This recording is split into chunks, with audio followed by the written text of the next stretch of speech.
Hello, myself Dipti Rangnani, Associate Professor Chemistry, SPC Government College, Ajmer. Today we will study the topic of BSc Part 3rd, Chemical Kinetics, and today we will study complications in reaction kinetics. अभिक्रिया बल गतिकी में जटिलताएं। अभी तक जो हमने chemical kinetics की स्टडी की है वो सारी सिंपल रिएक्शंस थी जो कि एक ही डायरेक्शन में फॉलो हो रही हैं। कुछ ऐसी रिएक्शंस अब हम केमिकल काइनेटिक्स में स्टडी करेंगे जो कि कॉम्प्लिकेटेड होती हैं। ये 3 तरह की होती हैं रिएक्शंस। एक तो रिवर्सिबल और अपोजिंग और काउंटर रिएक्शंस, उत्क्रमणीय या विरोधी अभिक्रियाएं। सेकंड, क्रमागत अभिक्रियाएं, कॉन्जिक्यूटिव रिएक्शंस। थर्ड, सामान्य या पार्श्व अभिक्रियाएं, पैरेलल और साइड रिएक्शंस। तो सबसे पहले हम अपोजिंग और रिवर्सिबल फर्स्ट ऑर्डर रिएक्शन की केमिकल काइनेटिक्स की स्टडी करेंगे। केमिकल जो काइनेटिक्स में जो वेग समीकरण की व्युत्पत्ति करते समय यह माना जाता है कि अभिक्रियाएं केवल एक ही दिशा में होती हैं, लेकिन अधिकांशतः अभिक्रियाओं में अभिक्रिया के बाद जो उत्पाद बनते हैं वे भी परस्पर अभिक्रिया करके मूल अभिकारक पदार्थ को उत्पन्न करते हैं। इन अभिक्रियाओं में अग्र और प्रतीप अभिक्रियाएं साथ साथ होती हैं। ऐसी अभिक्रियाएं उत्क्रमणीय अभिक्रियाएं कहलाती हैं। ऐसी अभिक्रिया में जो उत्पाद की मात्रा बढ़ती जाएगी, प्रतीप अभिक्रिया की गति भी बढ़ती जाएगी, और ये तब तक बढ़ती जाएगी जब एक अग्रिम या प्रतीप दोनों अभिक्रियाओं की गति समान न हो जाए।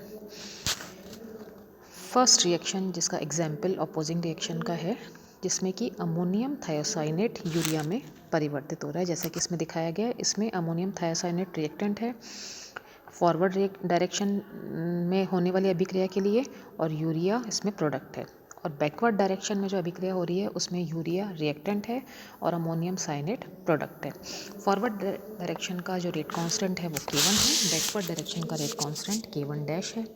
ऐसे ही सेकंड एग्जाम्पल है इस अपोजिंग रिएक्शन का अल्फा ग्लूकोज का बीटा ग्लूकोज में परिवर्तित ध्रुवण घूर्णन। Alpha glucose converted into beta glucose, K1 forward direction का रेट कांस्टेंट है, K1 डैश बैकवर्ड डायरेक्शन का रेट कांस्टेंट है। अब हम इस तरह की जो रिएक्शंस है इनको कॉमन रिएक्शन के रूप में लिखेंगे ताकि हम इस तरह की अभिक्रियाओं के लिए रेट कांस्टेंट का डिटर्मिनेशन कर सकें। इसको हम लिख रहे हैं A gives B। Forward direction में रेट कांस्टेंट K1 है, बैकवर्ड डायरेक्शन में रेट कांस्टेंट K1 डैश है। टाइम t इक्वल टू 0 पर A की कंसंट्रेशन A है, B की 0 है। Time t equal to t पर A की कंसंट्रेशन A माइनस x है और B की x है। साम्य पर हम ये मान लेते हैं जब इक्विलिब्रियम में है रिएक्शन, जब अगर अभिक्रिया का वेग और पश्च अभिक्रिया का वेग बराबर है तो उस समय A की कंसंट्रेशन A माइनस एक्स ई है और B की कंसंट्रेशन एक्स ई है। अगर अभिक्रियाओं का वेग हो जाएगा dx/dt forward is equals to K1 into A minus x और dx/dt backward is equals to K1 dash into x. अग्रिम अभिक्रिया में जो अभिक्रिया का कुल वेग है वो हो जाएगा t समय पर B के बनने का वेग, अग्रिम वेग माइनस प्रतीप वेग। इसको हम लिख सकते हैं dx/dt is equals to K1 A minus x minus K1 dash into x. और इक्विलिब्रियम पर dx/dt को 0 सब्सटीट्यूट करने पर और x की जगह xe सब्सटीट्यूट करने पर हमें लास्ट इक्वेशन में K1 डैश का मान प्राप्त हो रहा है K1 A minus X E upon x E. इसमें अगर इस इक्वेशन में अगर हम डिफरेंशियल रेट इक्वेशन dx/dt वापस से लिखते हैं, जिसमें कि K1 A माइनस एक्स और K1 डैश की जगह हम उपरोक्त मान सब्सटीट्यूट करें K1x A minus X E upon x E, और इसको अगर हम सॉल्व करके अगर हम इंटीग्रेशन फॉर्म में ले आते हैं, इंटीग्रेशन फॉर्म में लाने के बाद जब हम इसका इंटीग्रेशन करते हैं तो हमें प्राप्त होता है minus log x e minus x is equals to K1 A t upon x e plus C।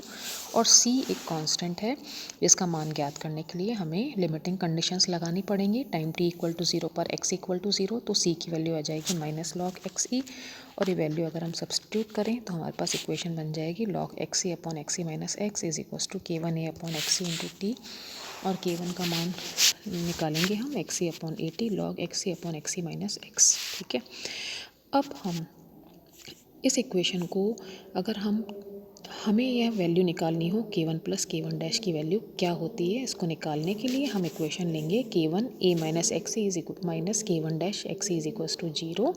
इसमें इसको हम रीअरेंज करके सॉल्व करके K1 की वैल्यू निकालेंगे। K1 की वैल्यू प्राप्त हो जाएगी K1 plus K1 dash upon A into X E. इसको हम सब्सटीट्यूट करेंगे, सब्सटीट्यूट करके फाइनली हम अगर K1 प्लस K1 डैश का मान हैं तो हमें प्राप्त होता है 2.303 लास्ट इक्वेशन में 2.303 upon t log x upon x minus x. तो इस तरह से हम देख रहे हैं कि जो इस अभिक्रिया का जो रेट कांस्टेंट है वो फर्स्ट ऑर्डर अभिक्रिया के रेट कांस्टेंट के बराबर ही प्राप्त होता है।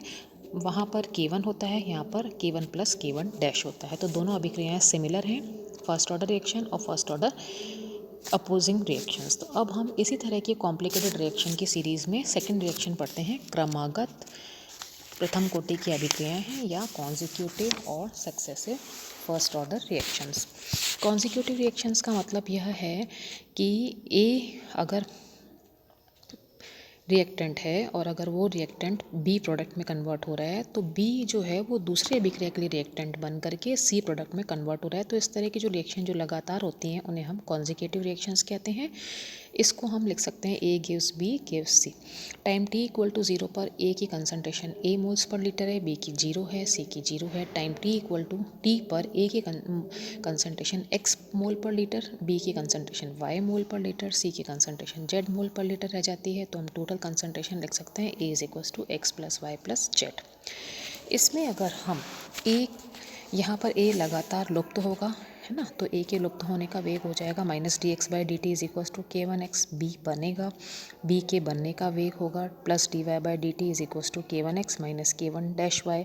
सी लगा बी बनेगा भी और कम भी होगा, इसलिए इसमें दोनों फैक्टर्स आ गए। सी केवल बनेगा, उसका रेट आ जाएगा D Z by D T is equals to K one dash into Y.